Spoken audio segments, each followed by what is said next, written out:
Hay eventos que marcan un antes y un después. En 1998, un huracán hizo mucho más que solo destruir. Cambió la geografía, la demografía y de hecho el futuro de toda una nación. Hoy vamos a desentrañar cómo es que una tormenta se convirtió en un punto de inflexión histórico. Y esa es la pregunta clave de todo esto, porque lo que pasó con el huracán Mitch no fue solamente un desastre natural. No, actuó más bien como una radiografía, una que expuso todas las fracturas que estaban ocultas en la sociedad hondureña. Así que veamos juntos qué fue exactamente lo que reveló. Y como en tantas historias de este tipo, todo arranca con una calma engañosa. A finales de octubre de 1998, mientras la vida seguía como si nada, un gigante invisible comenzaba a tomar forma allá, en el Atlántico. O sea, la gente seguía con su vida normal, pero en el océano se estaba gestando una de las tormentas más poderosas del siglo. Lo increíble es que el Estado, las instituciones, la gente, nadie parecía entender la magnitud de lo que estaba a punto de suceder. La preparación era, francamente, casi nula. Y aquí es donde la historia se pone, bueno, aterradora. En cuestión de unos pocos días, lo que era una simple depresión tropical escaló de una forma explosiva. Pasó de tormenta tropical a huracán categoría 1, y de ahí no paró hasta convertirse en un verdadero monstruo de categoría 5, la máxima posible. Los vientos eran simplemente devastadores. El presagio era ya ineludible. Y entonces, pasó. La tormenta tocó tierra. Lo que vino después fueron 72 horas que sumieron al país en un caos y una parálisis absolutos. El impacto fue inmediato y, la verdad, abrumador. El Valle de Sula, que es el corazón productivo del país, quedó completamente bajo el agua. La capital fue devastada por deslaves e inundaciones. Puentes, carreteras, las líneas de teléfono, todo fue arrasado. La nación entera quedó aislada, no solo del mundo, sino de sí misma. En medio de ese silencio y de tanta destrucción, solo un medio de comunicación logró sobrevivir: la radio. Se convirtió en el único lazo con el mundo, en una auténtica línea de vida.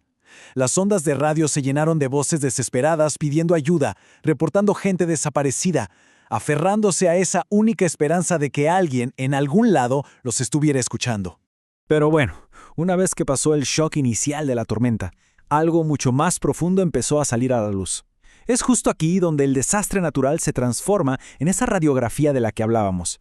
Y lo que vemos aquí es un contraste que de verdad llama mucho la atención. Mientras el gobierno estaba totalmente superado, paralizado, incapaz de reaccionar, desde la ciudadanía surgió una respuesta completamente diferente. Una ola masiva de solidaridad se extendió por todo el país. Gente común y corriente organizando rescates, compartiendo lo poquito que tenían, ayudándose unos a otros.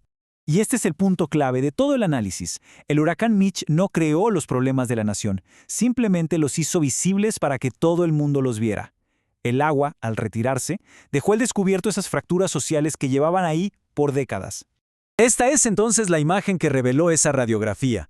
Una pobreza estructural extrema que obligaba a la gente a vivir en zonas de altísimo riesgo, viviendas súper precarias que obviamente no podían soportar la furia de la naturaleza, infraestructura construida sin ningún tipo de planificación y, por supuesto, una desigualdad social tan profunda que dejó a los más vulnerables completamente desprotegidos. Pero la devastación no terminó cuando la tormenta se fue. Ni de lejos. Sus consecuencias terminaron redefiniendo el futuro del país y provocaron uno de los movimientos migratorios más grandes de su historia. Miren, el impacto económico fue sencillamente catastrófico. Y no hablamos solo de puentes caídos o cosechas perdidas. El huracán borró, literalmente, décadas de desarrollo económico. Dejó a la nación en un punto de partida del que tardaría años, quizá décadas, en recuperarse. Como respuesta a esta catástrofe humanitaria, el gobierno de Estados Unidos implementó una política clave, el Estatus de Protección Temporal, mejor conocido como TPS.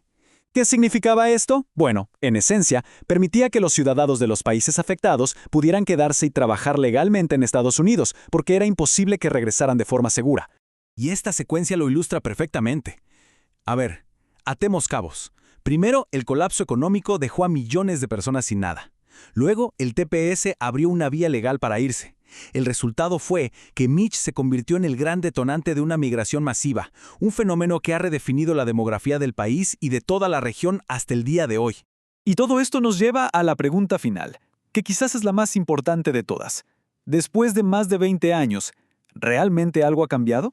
A ver, La radiografía del 98 mostró con una claridad brutal todas las debilidades estructurales. La pregunta que queda flotando en el aire es si esas debilidades se han corregido o no, porque con el cambio climático haciendo que estos fenómenos sean cada vez más fuertes, esa vulnerabilidad sigue siendo una amenaza existencial. Al final, la historia de Mitch es una advertencia. Fue una tormenta en un año concreto, sí, pero las condiciones de fondo que la hicieron tan devastadora siguen ahí, y no solo en ese país. La pregunta entonces ya no es si va a ocurrir otra tormenta igual, sino más bien cuándo va a ocurrir, y si esta vez estaremos mejor preparados.